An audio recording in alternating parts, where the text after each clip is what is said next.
पूर्वीचा काळ बघा, आपली आई असतील, आपली आजी असेल, आपली पणजी असेल, अत्यंत कमी वेळेमध्ये लग्न, कमी वयात लग्न व्हायचं पूर्वी.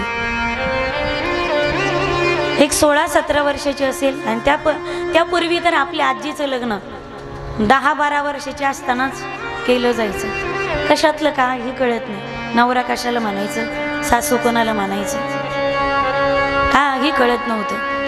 कमी वयात तिचं लग्न व्हायचं पूर्वी. पहा तुम्ही, आता रडण्याचं प्रमाण कमी आहे, पण पूर्वीच्या मुली लग्न जमलं तरी रडत होत्या. आता काही सासरात आणि माहेरात काही फरकच राहिला नाही, पण तरी शेवटी सासर ते सासरच असतं आणि माहेर ते माहेरच असतं. अजूनही गेलं ना, आता तुमचं भाग्य आहे, माझं तर जाणंच होत नाही. कधी गेलो पहाटे तर आली आली आली, गेली गेली गेली. पहाटे कीर्तनाहून जायचं, मुक्काम करायचा आणि कीर्तनासाठी सकाळीच निघायचं. मला माहेर पण जास्त वेळ भोगता येत नाही लग्न झाल्यापासून, पण अजूनही माहेरी थांबलं ना, सासर होऊन जाताना माहेरी जायची घाई असते. 2 दिवस बॅग आधीच भरलेली असते. पण माहेराहून जर निघायचं असेल तर पाय ओढतच नाही. पिशवी भरली आणि गाडी चालू केली तरी सतत घरात जाऊन यावंच वाटतं. काही विसरलं तर नाही ना, काही विसरलं तर नाही ना.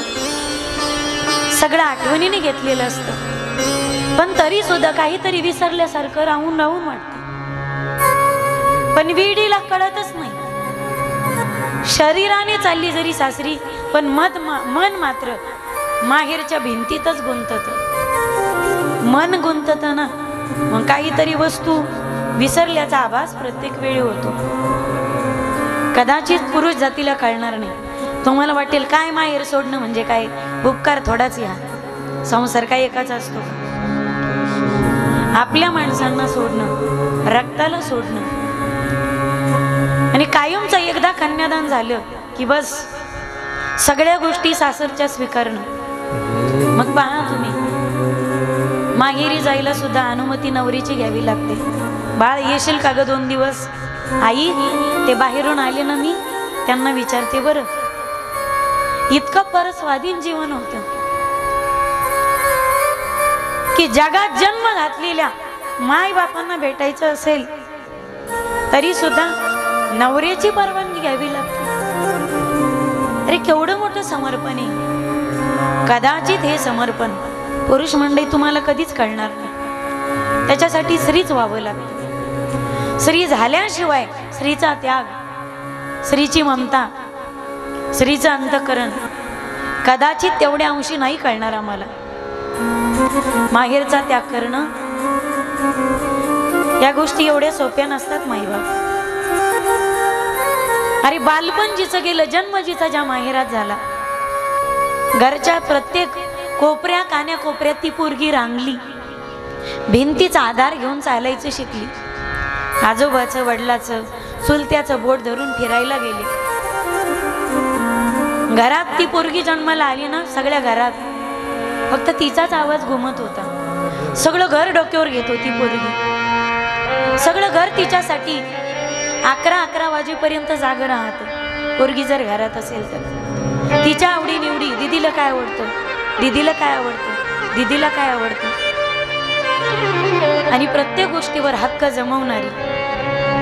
आजही विचारा तुम्ही, पप्पा कोणाचे? ती म्हणती पप्पा माझे. काय करा तुम्ही, पोराच्या समोर पोराच्या बापाला हाणून पहा, मारू का पप्पाला? ते म्हणतो मारा आमच्या पप्पाला. पण पोरीच्या समोर मारून पहा, मारू का पप्पाला?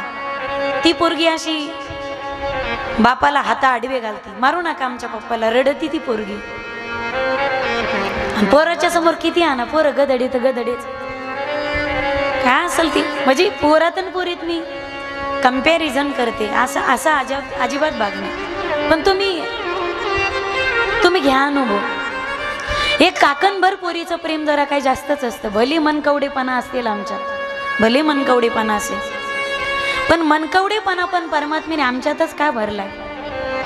पोरीसारखं प्रेम जगाच्या पाठीवर नाही माईबा. म्हणून एक तरी पोरगी अंगणामध्ये खेळावी. पोरीशिवाय घराला घर पण नाही. पोरीशिवाय अंगणाला अंगण पण नाही, पोरीशिवाय सण सण नाही, पोरीशिवाय उत्सव उत्सव नाही. लग्नात पोरी सोरी नसतील मिरवायला तर लग्न लग्न म्हणून वाटत नाही. सणात पोरी गोंधळ घालायला नसतील तर सण सण म्हणून वाटत नाही घरातला. आणि पुढचं वाक्य बोलू, मायबाप मेले तर रडायला सुद्धा पोरगी लागते. आम्ही रडल्याशिवाय मायबापाची अंत्ययात्रा सुद्धा साजरी होत नाही. हे पोरीचं प्रेम असतं. घरी पाहुणे आले ना, तुम्ही पप्प्याला सांगा, पप्प्या दूध आणायचे. पप्प्या गिल्लासात पैसे घालितो, पाहुण्याच्या तोंडावर वाजितो, पाहुणे बुवा तुम्ही आले आमच्या घरी, पण आमचा बाप इतका भिकारी का तुम्हाला चहा करायला दूध पण नाही आमच्या घरी. असा वाजीत वाजीत जातो तो आणि तसाच बोंबलत येतो. तेच काम तुम्ही पोरीला सांगा. रिकामा ग्लास घेऊन येतो तो, पोरीला सांगा तुम्ही दूध आणायचं. पोरगी अशी ओढणीच्या खाली एका हातात ग्लास एका हातात पैसे धरते, अशी घट्ट पकडून ठेवते. पाहुण्याच्या समोरून जाती आणि परत येती, तरी पाहुण्याला भनक लागत नाही. काकू थोडंसं का होईना दूध द्यावं, पण पाहुणे घरी आले. अगं बाई दूध थोडंच आहे. काकू संध्याकाळी आमच्या गाईचं निघलं ना लगेच आणून देईन मी, हे पैसे ठेवा आणि उसनं दूध द्या. पाहुणे आले, तू आमच्या पप्पाची इज्जत जाईल काकू, असं नका करू. असं समजा तुमच्याच घरी पाहुणे आले होते, एक कप बर का होईना पण दूध घेऊनच येते ती पोरगी. आणि ज्या दिवशी ही पोरगी लहान असते ना, प्रत्येक गोष्ट पप्पा माझे येते, आई माझी. आणि अजूनही पहा तुम्ही, पोरीचं प्रेम बापावरती जरा जास्तच असतं. पोरीचं प्रेम अजूनही 6वं वर्ष लागलं पोरीला. मी जन्म दिलाय फक्त, मला पण तिची आई अजून होता आलं नाही. फोन जर केला, आई बाबाकडे फोन दे, मी बोलत असते. अगं बाबाला बोलू दे ना, तो काऊन मधी मधी बोलून राहिली, बाबाला बोलू दे. काय पोरीचा जीव त्या बापामध्ये अडकलेला असतो, तुम्हाला माहिती का अडकलेला असतो. ज्यावेळी त्या परमात्म्याने विधात्याने पोरगी बनवायला घेतली, त्यावेळी त्याने बापाच्या काळजाचा भाग बाजूला केला, एक तुकडा, आणि त्या हाडा मांसाला आकार दिला आणि त्याच्यापासून पोरगी जन्माला घातली. म्हणून म्हटलं जातं पोरगी बापाचं काळीज असते, पोरगी बापाच्या काळजाचा तुकडा असते. किती निष्ठुर माणूस असू दे, तारुण्यात बायको मेली तर रडत नाही, आई वारली तरी रडत नाही, पण पोरगी वाट लावताना किती निष्ठुर बाप असेल, तो रडल्याशिवाय मात्र राहत नाही. अरे विदेही जनकासारखा महात्मा रडला जानकीला सीतेला वाट लावण्यासाठी. कनवासारखे मुनी रडले शकुंतलेला वाट लावण्यासाठी. तुकोबरायसारखा विदेही महात्मा रडला भागीरथी मातेला वाट लावताना. हिमालयासारखा पहाड रडतोय पार्वतीला वाट लावताना. आणि भीमक राजासारखा सार्वभौम सम्राट रडतोय आपल्या रुक्मिणीला वाट लावताना. लहान असते ना, ही गाडी आमच्या पप्पांनी घेतली बाई, माझं नाव गाडीवर टाकलंय. हे घर माझ्या पप्पानं माझ्यासाठी बांधलंय ना, घरावर पोरीचं नाव असतं. हे माझं, ते माझं, ते. मोबाईल कोणाचा आहे? मोबाईल पप्पाचा नाही, माझा आहे. कारण ऑल पेपरला फोटो माझा आहे. व्हॉट्सअपचा डीपी सुद्धा पोरीचा असतो. प्रत्येक गोष्ट पोरीच्या नावाने. हे माझं, ते माझं. बाप स्वतःच्या नावावर बँकेत पैसे टाकीत नाही, पण पोरीच्या शिक्षणासाठी LIC भरतो, तिच्या नावावर पैसे टाकतो. का लग्नाला कामं येतील, तिच्या शिक्षणाला कामं येतील. आणि हीच पोरगी जेव्हा 20-22 वर्ष आपल्या घरी राहते आणि 22 वर्षाच्या नंतर अचानक तो दिवस येतो, लग्न जमतं तिचं. 1-2 महिन्यावरती लग्नाची तारीख काढलेली असते. ज्या दिवशी लग्नाची तारीख फिक्स होते ना, माझ्या ताईंनो, ज्यांचे लग्न व्हायचेत, ज्यांचे जमले असतील, ज्यांचे करायचे असतील, जून महिन्यामध्ये, मेच्या शेवटी आणि दिवाळीमध्ये, ज्यांची लग्नाची तारीख कधी फिक्स होईल ना, त्यांना त्या दिवशी जेवणाचं ताट भरा आणि बापाच्या समोर घेऊन जा. आणि बापाला स्वतःच्या हाताने 2 घास भरवा. त्या दिवशी बापाचा चेहरा पडलेला असतो. का?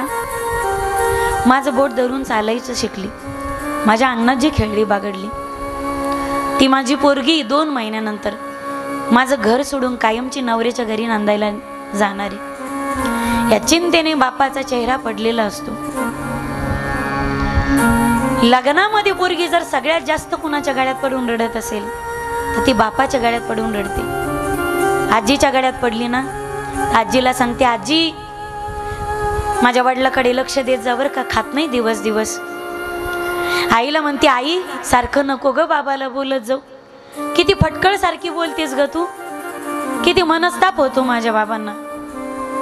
बाबाला सांगते, हे बघ आतापर्यंत तुझ्या चुकावर पांघरून घालणारी मी होते, पण तुला माहिती ना आपले बाबा आजारी असतात, घरी लवकर येत जा, अभ्यास करत जा, बाबाच्या कामामध्ये बाबांना मदत करत जा. आता उन्हाळक्या करत फिरू नकोस, आता राहण राहिला नाहीस तू. आणि वडिलाच्या गळ्यात जेवीस पडून रडते ना, बाबा तुम्हाला शुगर बीपी आहे ना बाबा, सकाळी काही खाल्ल्याशिवाय घराच्या बाहेर पडत जाऊ नका हो बाबा, कारण आता तुम्हाला 2 घास भरणारी तुमची चिमणी आता घरी राहिलेली नाही. मला कदाचित तुम्हाला तुमच्या नाश्त्याच्या वेळी फोन करणं होणार नाही.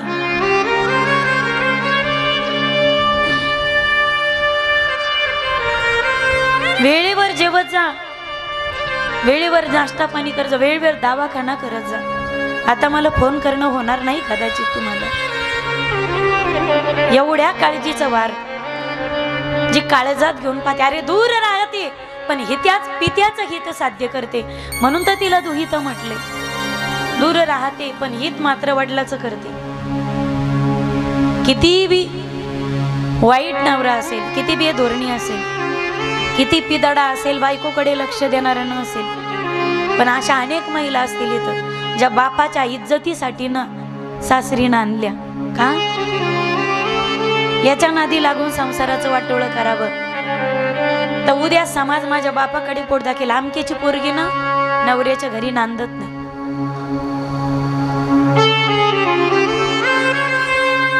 प्रत्येक पोरीच्या जीवनामध्ये विदाई वाट लावणं हा प्रसंग येतो. वाट लावणं दोघांचं असतं. एक पोरीला वाट लावत असताना, पोरीला पाठवत असताना तिलाही वाट लावणं म्हणतात. आणि एखादा माणूस जर मेला त्याला स्मशानात पोहोचवताना सुद्धा वाट लावूनच म्हणतात. वाट लावणं दोघांचंही असतं, पण फरक एवढा असतो, प्रेताला वाट लावत असताना सगळं जग रडत असतं, ज्याला वाट लावायचं तो झोपला असतो, झोपलेला असतो तो. पण पोरीला वाट लावणं हा प्रसंग इतका बेकट असतो, निष्ठुर असणारा माणूस सुद्धा रडतो. कारण जग तर रडतच असतं, पण जिला वाट लावायचं ना ते प्रेत सुद्धा रडत असतं.